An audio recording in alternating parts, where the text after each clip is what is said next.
Selamat datang di Sahabat Horor. Dengarkan cerita-cerita misteri yang bikin merinding tiap episodenya. Jangan lupa subscribe, like, komen ya. Maut itu datang, seolah mengejek janji yang sudah diukir. Seminggu lagi, desa makmur akan berpesta.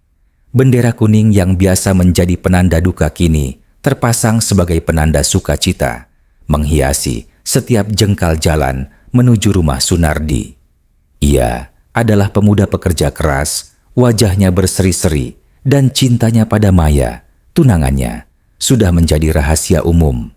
Malam itu, 7 hari sebelum akad yang dinanti, Sunardi ingin memastikan semua sempurna. Ia naik ke atap teras, memasang untayan lampu kelap-kelip yang akan menyambut tamu. Hujan baru saja reda, menyisakan licinnya genting dan dinginnya angin.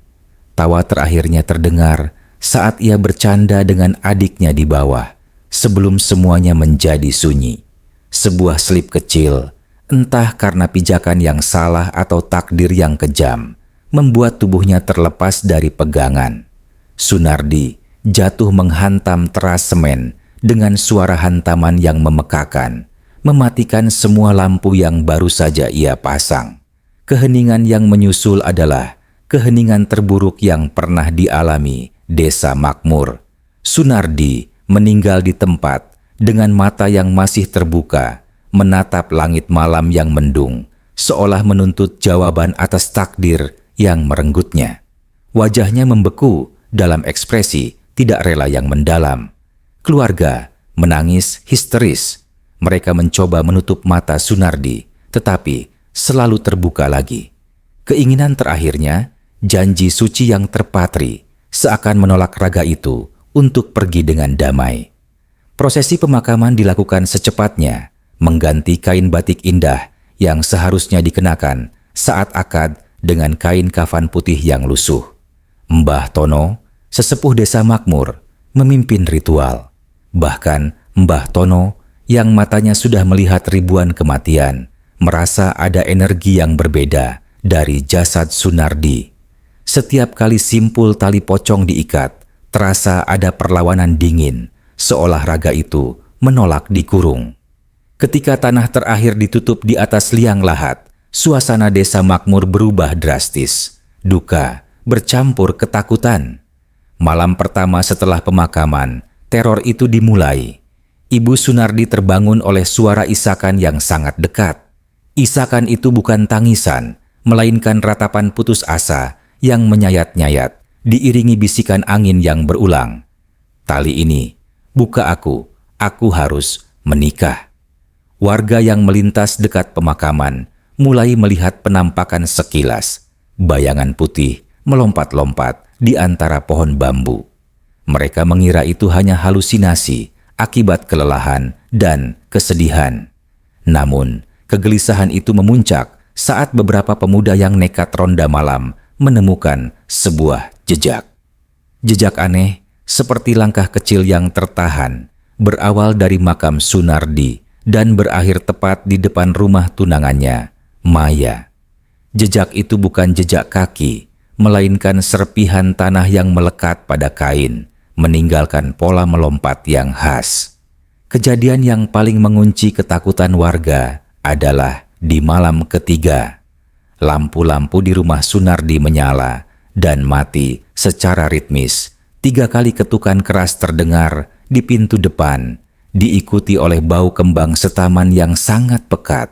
Bukan bau wangi melati, melainkan aroma anyir yang bercampur. Ibu Sunardi yang memberanikan diri mengintip dari lubang kunci, bersumpah melihat sudut kain kafan putih yang kotor terangkat sedikit, seolah sosok di baliknya sedang mencondongkan badan ke pintu. "Sunardi, kau belum rela, nak," bisik ibunya pilu. Sejak saat itu, ketakutan menjadi selimut desa makmur. Mereka tahu arwah Sunardi yang tidak rela telah bangkit. Pocong itu bukan hanya sekadar hantu yang ingin menakuti, melainkan arwah yang menyimpan tuntutan kuat. Tuntutan untuk menuntaskan janji suci, untuk mengikat takdirnya dengan Maya, janji yang kini terputus oleh seutas tali kafan 7 hari sebelum namanya tertulis di buku nikah. Rasa dingin yang menusuk tulang itu adalah pertanda bahwa ia akan kembali dan ia akan mencari sang mempelai wanita. Kegelapan abadi tampaknya telah menelan desa makmur, dan hilangnya keluarga Maya adalah paku terakhir yang menancap pada papan ketakutan kolektif. Tepat 7 hari setelah pemakaman Sunardi, ketika seharusnya lonceng pernikahan berdentang, yang terdengar hanyalah hening. Rumah Maya yang seharusnya sibuk dengan persiapan resepsi, kini kosong melompong. Pintu terkunci dari luar, namun jendela-jendela terbuka sedikit, seolah pemiliknya pergi terburu-buru tanpa sempat berpamitan. Warga desa makmur yang datang untuk mencari kejelasan hanya menemukan debu dan kejanggalan. Beberapa perabotan masih di tempatnya, bahkan sisa-sisa makanan kering di meja makan. Ini bukan kepergian yang direncanakan, ini adalah pelarian. Ayah Maya yang dikenal sebagai orang yang sangat menjunjung tinggi tata krama, mustahil pergi tanpa sepatah kata. Spekulasi liar pun merebak. Apakah keluarga Maya ketakutan? Apakah mereka merasa kematian Sunardi membawa kesialan yang akan terus membuntuti mereka? Atau yang paling mengerikan, apakah mereka lari karena tuntutan Sunardi sudah sampai ke telinga mereka? Hilangnya Maya memicu fase teror baru. Jika sebelumnya Sunardi hanya meratap di sekitar rumahnya, kini ia menjadi aktif dan terfokus. Dia mencari tunangannya, dan warga desa makmur menjadi saksi bisu atau bahkan korban dari pencarian putus asa itu. Suara ketukan 3 kali yang dulu hanya terdengar di rumah Sunardi, kini berpindah-pindah. Ketukan itu selalu terjadi tepat pukul 1 dini hari, diikuti oleh aroma kembang setaman yang semakin anyir. Seorang bapak di ujung desa, Pak Rusli, terbangun saat ketukan itu berhenti tepat di pintu kamarnya. Dia mendengar bisikan parau yang sangat dekat dengan daun pintu kayu. Bisikan itu bukan lagi permintaan, tapi tuntutan dingin. Aku sudah diikat, sekarang gilirannya diikat. Nikah. Pak Rusli berani mengintip. Ia melihat bayangan putih yang sangat padat memantul di cahaya bulan. Sosok itu melompat-lompat kecil di depan pintu, seolah kesulitan bergerak. Namun, setiap lompatan itu terdengar seperti hantaman karung beras ke tanah. Lalu, pocong Sunardi berbalik. Di antara lilitan kafan yang kotor, Pak Rusli melihat 2 lubang mata yang hitam dan berongga, namun di dalamnya memantul kilatan obsesi yang mengerikan. Pocong itu tidak menyeramkan karena darah atau luka, tetapi karena kesedihan abadi dan obsesi yang tidak terpuaskan yang terpancar dari balik kafannya. Di hari-hari berikutnya, teror tidak hanya menargetkan rumah. Siapapun yang pulang larut malam melalui jalan setapak yang biasa digunakan Sunardi menuju rumah Maya, pasti akan bertemu. Ada seorang pemuda, sebut saja Rido, yang pulang dari warung kopi. Ia bersumpah melihat pocong itu berdiri tegak di tengah jalan, tingginya melebihi manusia normal. Tubuhnya kaku, namun kepalanya bergerak-gerak kecil, seolah mencari-cari. Saat Rido mematikan lampu motornya dan bersembunyi di semak-semak, ia mendengar suara gemeretak tali pocong yang bergesekan seiring langkah lompatan yang mendekat. Pocong Sunardi tidak hanya ingin menakuti, ia ingin berkomunikasi. Ia ingin warga membantunya menemukan Maya. Setiap kali ia muncul, ia akan menjatuhkan serpihan kain kafan di depan rumah korban. Kain itu selalu ditemukan keesokan paginya, berbau anyir dan membawa pesan ketakutan. Beberapa warga yang mencoba membakar kain itu mengalami kesialan aneh, mulai dari rumah yang tiba-tiba mati, listrik total, hingga mimpi buruk di mana mereka berada di dalam liang lahat, diikat dengan tali yang sama, kuatnya dengan tali pocong Sunardi. Teror ini memaksa kepala desa untuk mengeluarkan larangan keluar rumah setelah maghrib. Desa makmur yang dulunya ramai, kini menjadi kuburan sunyi di malam hari. Mereka tahu, Sunardi yang dulunya adalah pemuda baik, kini telah berubah menjadi penagih janji yang kejam. Dan selama janji itu belum tertunaikan, selama Maya belum ditemukan, pocong itu akan terus melompat-lompat, membawa serta dinginnya kematian dan tuntutan akad nikah yang tak pernah terucap. Mereka kini hidup dalam bayang-bayang seorang mempelai pria yang abadi dalam lilitan kafan. Pencarian tanpa henti oleh pocong Sunardi mencapai level teror yang spesifik dan sangat mengganggu. Setelah gagal menemukan Maya, arwah Sunardi tampaknya memutuskan untuk menjadikan warga desa makmur sebagai pelampiasan dari obsesinya. Terornya kini tidak lagi acak. Ia secara brutal menargetkan pasangan muda yang sedang dimabuk asmara. Bagi Sunardi, kebahagiaan mereka adalah penghinaan atas takdirnya yang terputus. Malam itu, giliran sepasang kekasih, Bima dan Sari, yang menjadi korban. Mereka duduk di teras belakang rumah Sari, berbisik-bisik mesra di bawah rembulan, mencoba melupakan kisah menakutkan tentang pocong. Tiba-tiba, suara batuk kering terdengar dari semak-semak bambu yang gelap di belakang rumah. Batuk itu pelan, namun berulang, dan terasa sangat dingin di tengah malam yang gerah. Bima menyalakan senter, tetapi tidak menemukan apa-apa. Ketika mereka kembali duduk, sebuah benda kecil jatuh dari atap teras ke pangkuan Sari. Itu adalah sekuntum bunga melati yang sudah layu, tetapi basah dan berbau anyir. Diikuti oleh suara tawa parau yang terdengar seperti kain yang disobek tepat di atas mereka. Saat Bima mendongak, matanya bertatapan langsung dengan sepasang mata cekung yang menembus kain kafan. Pocong Sunardi berdiri di atas bubungan atap, tubuhnya dibalut kafan yang kini terlihat semakin kotor dan berlumut. Ia tidak melompat, ia hanya berdiri, kaku, seolah sedang mengamati dengan penuh kecemburuan. Pocong itu mengangkat tangan kanannya yang terbalut kain, menunjuk ke arah cincin di jari Sari, lalu ke cincin yang melingkar di jari Bima. Mahar, mahar itu milikku. Suara bisikan itu sangat dekat, seolah Sunardi berbicara tepat di telinga mereka, padahal ia berada di atap. Suaranya terdengar merengek, namun dipenuhi ancaman. Sari dan Bima berteriak histeris. Mereka lari masuk dan mengunci pintu. Ketika mereka bersembunyi di balik lemari, suara gubrak, gubrak, gubrak terdengar, seolah pocong itu melompat-lompat dengan marah di atas atap, menuntut kebahagiaan yang dicuri darinya. Namun, teror terburuk terjadi saat Sunardi menemukan target lain yang secara fisik sangat mirip dengan Maya.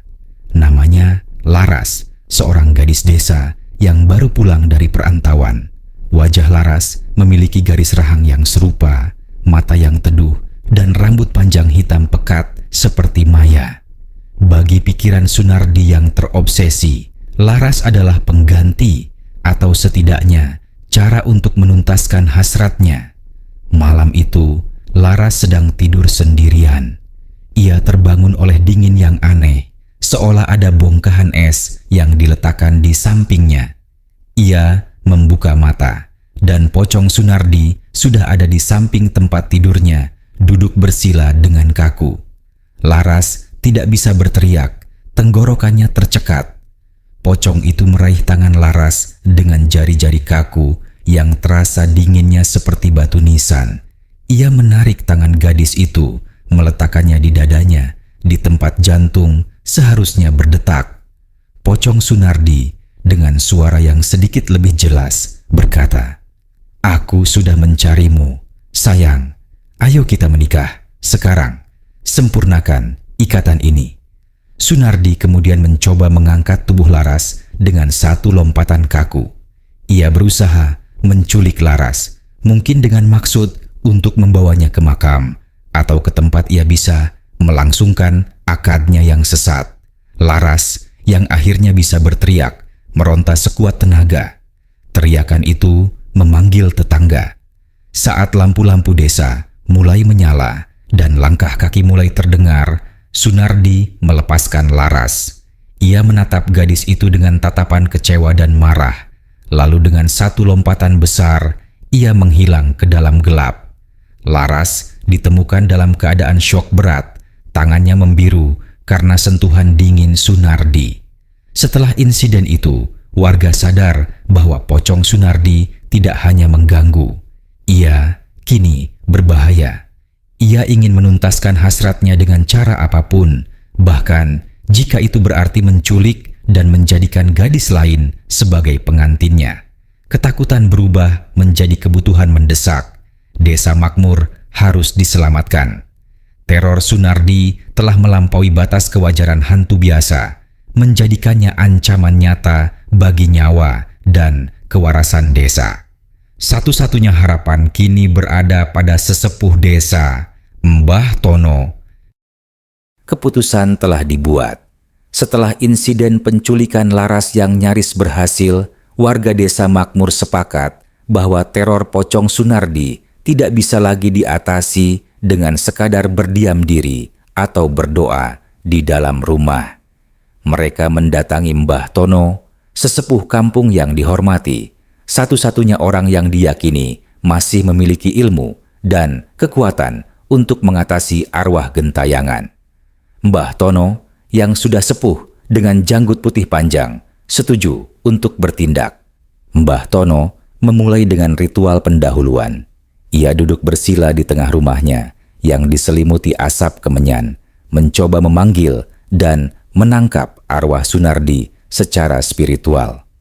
Selama 3 hari berturut-turut, Mbah Tono tidak tidur. Ia hanya merapal mantra-mantra kuno, menulis rajah di kertas kulit, dan memohon pada leluhur agar diberi petunjuk. Pada malam ketiga, Mbah Tono merasa siap. Ia tahu bahwa arwah Sunardi memiliki ikatan yang sangat kuat dengan janji yang terputus, dan energi obsesi ini menjadikannya sangat sulit untuk diusir, bahkan olehnya. Mbah Tono ditemani oleh kepala desa dan beberapa pemuda pemberani menuju area pemakaman Sunardi yang kini terasa sangat mencekam. Mbah Tono berdiri di atas gundukan makam yang kini terlihat seperti gundukan tanah yang bernapas.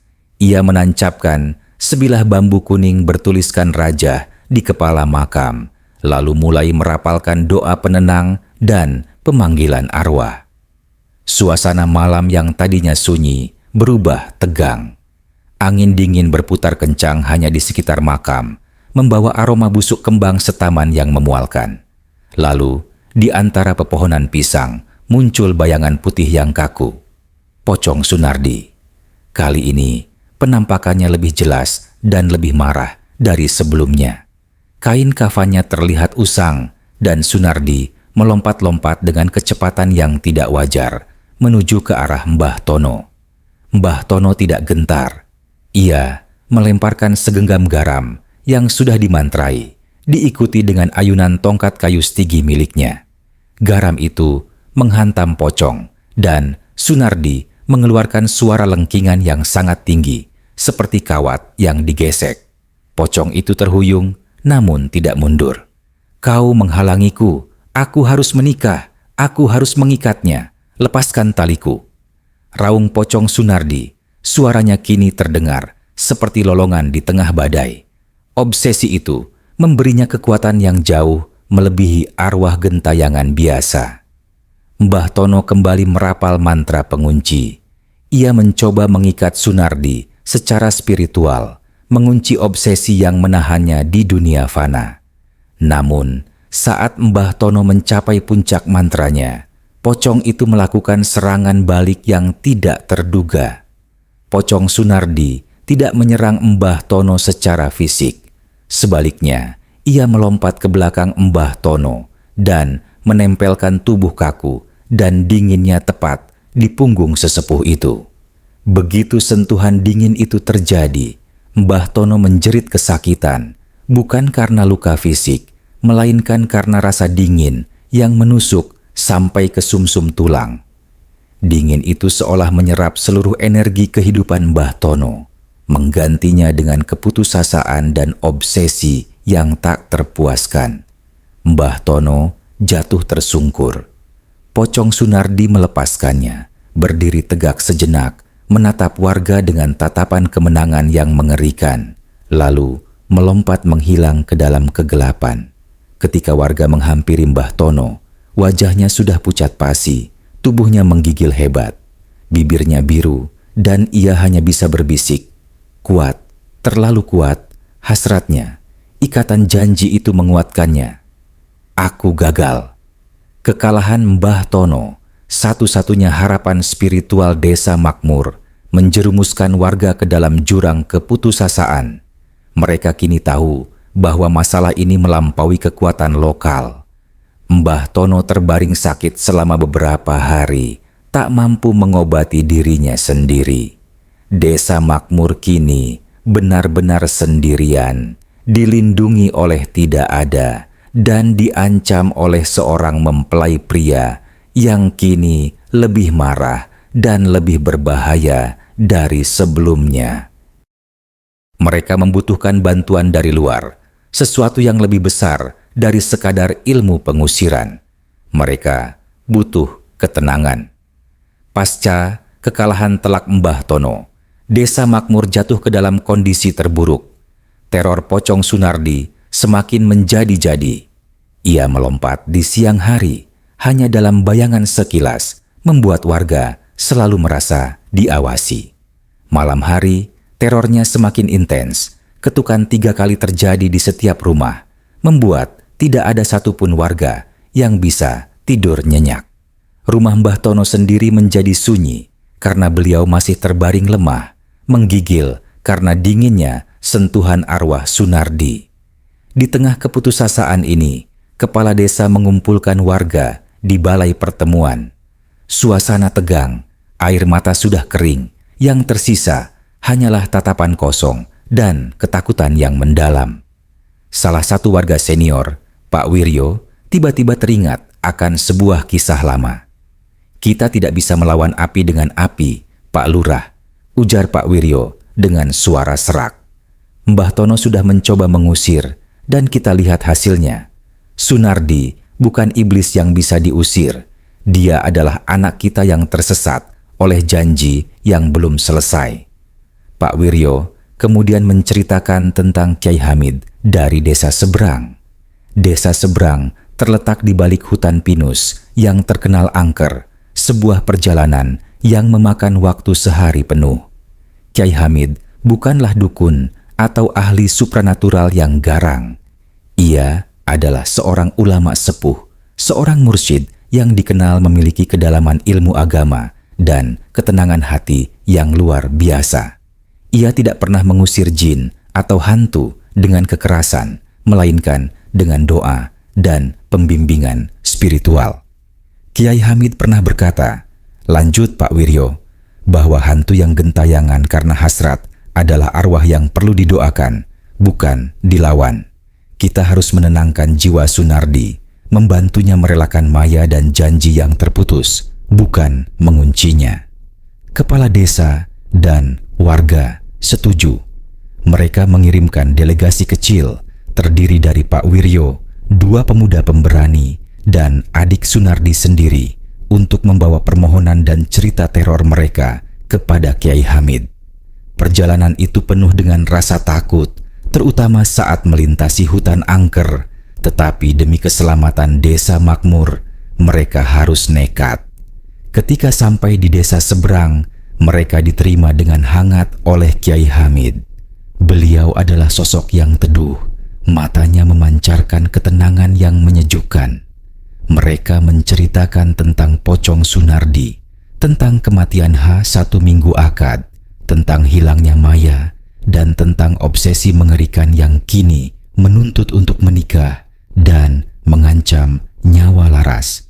Kyai Hamid mendengarkan dengan seksama. Setelah semua cerita usai, Kiai Hamid mengangguk perlahan. "Masalahnya jelas, Nak," kata Kiai Hamid lembut. Sunardi terperangkap di antara dunia karena rasa tidak rela yang teramat dalam.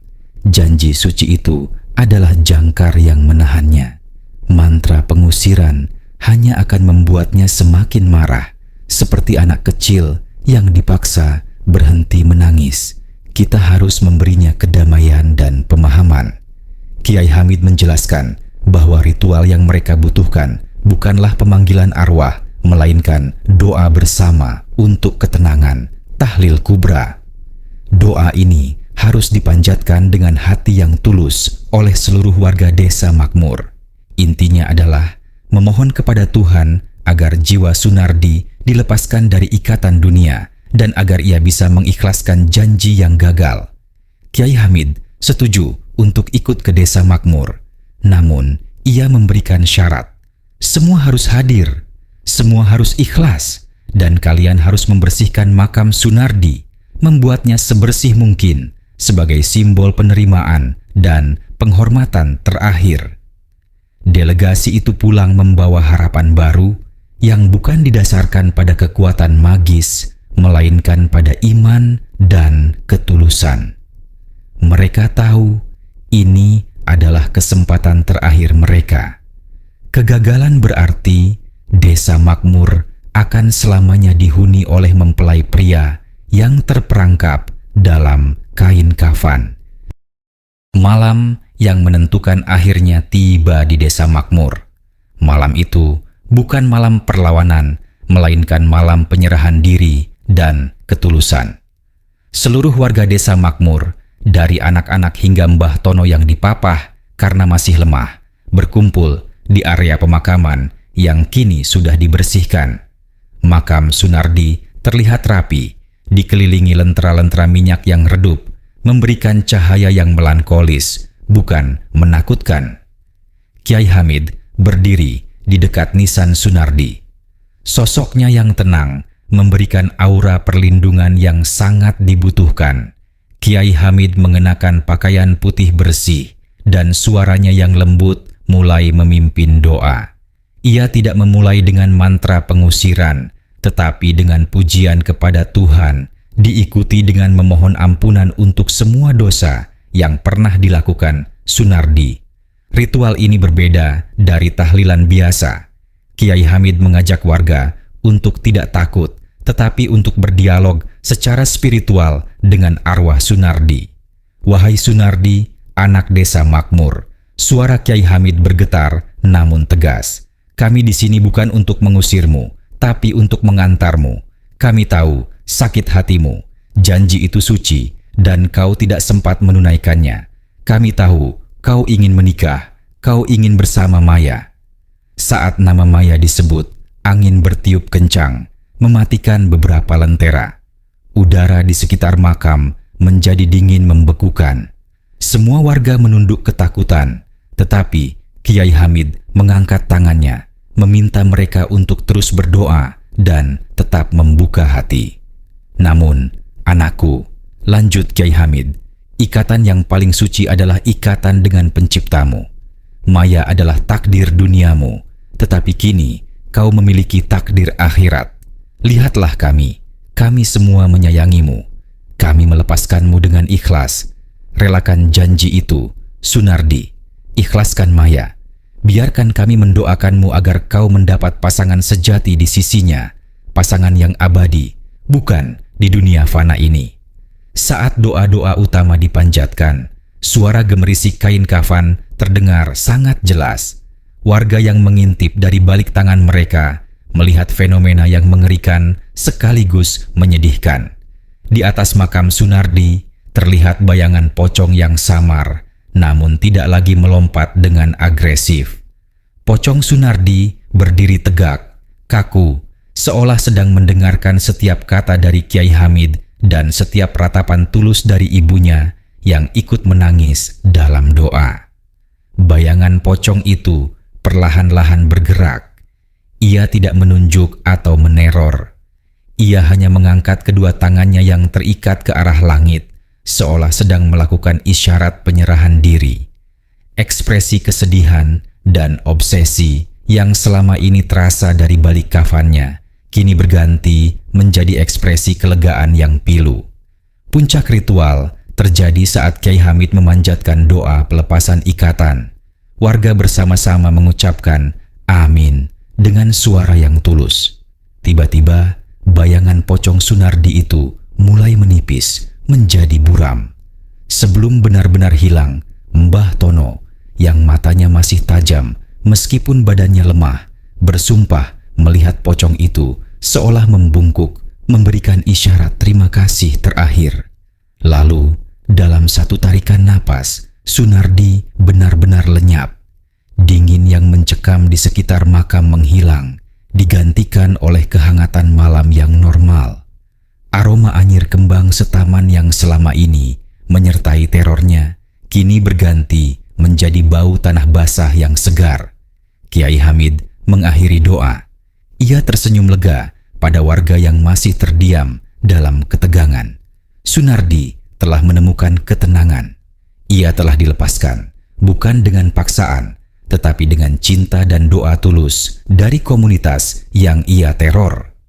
Warga desa makmur kini menyadari bahwa kunci untuk menghentikan teror Sunardi bukanlah kekerasan, melainkan pemenuhan spiritual atas janji yang terputus, yang hanya bisa digantikan oleh janji abadi kepada Tuhan. Pagi menyingsing di desa makmur dengan cahaya yang terasa berbeda. Cahaya itu hangat, tidak lagi diselimuti oleh aura dingin dan ketakutan yang telah menyelimuti kampung selama berminggu-minggu. Sejak ritual doa bersama yang dipimpin oleh Kyai Hamid, tidak ada lagi ketukan 3 kali, tidak ada lagi bisikan parau yang menuntut nikah, dan yang terpenting, tidak ada lagi penampakan kaku pocong Sunardi yang melompat-lompat menagih janji. Kyai Hamid sebelum kembali ke desa seberang memberikan pesan terakhir kepada warga. Beliau berpesan agar warga tidak hanya mengandalkan kekuatan gaib, tetapi memperkuat hubungan sesama dan berpegangan teguh pada ketenangan batin. Setiap arwah gentayangan adalah pengingat bahwa ada yang belum selesai, ujar Kyai Hamid. Tugas kita yang hidup adalah menyelesaikan urusan, baik urusan dunia maupun urusan hati. Desa makmur kembali hidup. Anak-anak kembali bermain hingga menjelang maghrib. Pemuda-pemudi kembali berani berjalan berdua, dan Mbah Tono akhirnya pulih total, mengakui bahwa ilmu spiritualnya tanpa didasari ketulusan doa tidak akan pernah bisa mengalahkan obsesi yang didorong oleh cinta dan janji. Untuk mengenang peristiwa yang mengerikan namun memberi pelajaran berharga ini, warga desa makmur melakukan 2 hal. Pertama, mereka berjanji untuk rutin mengadakan doa bersama, tahlil di area pemakaman Sunardi setiap malam Jumat, memastikan arwah Sunardi benar-benar tenang dan tidak kembali terperangkap. Kedua, mereka membangun sebuah tugu peringatan kecil di dekat pemakaman. Tugu itu bukan untuk menakut-nakuti, melainkan untuk mencatat kisah. Tugu itu terbuat dari batu hitam sederhana dengan ukiran nama Sunardi bin Rahmat dan tanggal kematiannya diikuti oleh 1 kalimat. Semoga janji suci yang terputus kini terikat abadi dalam ketenangan. Kisah Sunardi, sang mempelai pria yang dikubur dengan ikatan tali kafan, menjadi legenda desa makmur. Kisah ini diceritakan dari mulut ke mulut, bukan sebagai fiksi belaka, tetapi sebagai fakta sejarah yang pernah menguji keimanan dan kebersamaan mereka. Detail tentang terornya yang spesifik, tentang kepergian misterius Maya, hingga kekalahan Mbah Tono yang perkasa, semuanya menjadi bukti otentik bahwa di balik kesunyian desa pernah ada seorang arwah yang sangat kuat, didorong oleh hasrat manusiawi yang paling mendalam, cinta dan janji pernikahan. Kisah Sunardi mengajarkan Pocong itu tidak menyeramkan karena ia adalah makhluk gaib, tetapi menyeramkan karena ia adalah cerminan dari obsesi dan ketidakikhlasan manusia yang teramat kuat. Sunardi bukanlah iblis, ia adalah korban janji yang tidak rela. Meskipun Maya tidak pernah kembali dan keberadaannya tetap menjadi misteri abadi, Desa Makmur telah menemukan ketenangan mereka. Setiap orang yang mendengar kisah ini, dari anak desa hingga tamu dari kota, akan terdiam sejenak. Mereka akan melihat tugu sederhana itu, melihat makam Sunardi yang kini tenang, dan merasa yakin di sudut kecil dunia yang jauh dari keramaian, kisah tentang pocong Sunardi, penagih janji akad, adalah sebuah kebenaran yang nyata, sebuah horor yang lahir dari cinta yang terputus dan obsesi yang menolak mati. Sejak saat itu, setiap kali ada pernikahan di Desa Makmur, mereka akan selalu mendoakan Sunardi, memastikan bahwa tidak ada lagi janji yang terbawa sampai ke liang lahat. Dan Desa Makmur pun kembali menjadi desa yang damai, tempat di mana kematian dan kehidupan memiliki batas yang jelas, berkat sebuah doa yang tulus.